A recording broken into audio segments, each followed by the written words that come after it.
wondered how a piano can produce such a beautiful melody? In today's video, we'll be unraveling the physics of this magnificent instrument.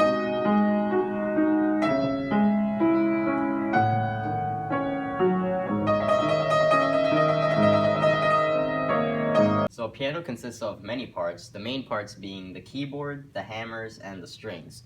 So the keyboard is what makes the noise, and it works on an action lever. So basically it works by pressing the note down, which then causes the hammer to hit the string, like this.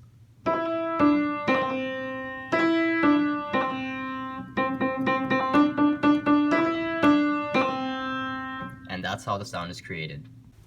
In order to understand the vibrations of the string, we first must consider these two physics equations. So the first equation relates the relationship between the speed and the tension and the linear density of the wave. So as you can see, speed equals the square root of tension over linear density.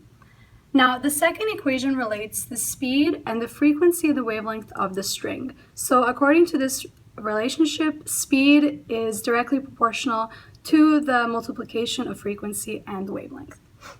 So piano has varying strings. So as you can see, the lower pitched strings have copper on the outside, which increases their weight. And then the strings on the right, which are the higher pitched ones, are basically all the same string with the same mass. So the higher pitched strings have the same mass and length, which means that their linear density is the same. So this means by increasing tension, the speed of the vibration increases. So since the speed of the vibration increases and the wavelength is the same for each string, that means that the frequency also increases, which is what produces the different notes.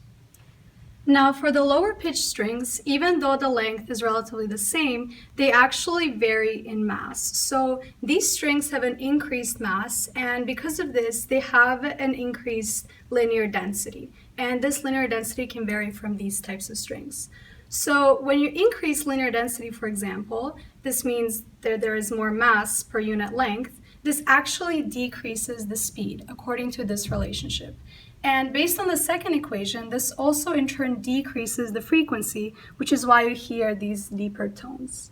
The loudness of the note actually does not depend on how hard you hit the key. Instead, it is affected by how fast you hit the key.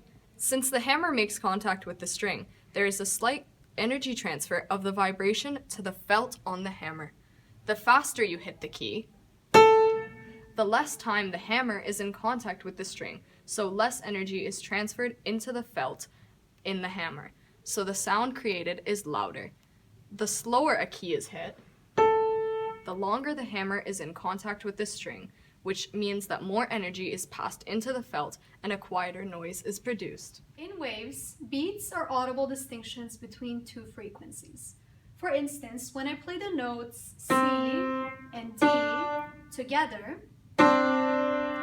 you can audibly distinguish the difference between the two due to the beats that don't match each other. And that's why perhaps they don't sound so good together. They don't harmonize. However, when you play notes that are exactly one octave apart, such as C and C together, it sounds much better because the beats are in sync. However, you can still play amazing songs even if the frequencies vary.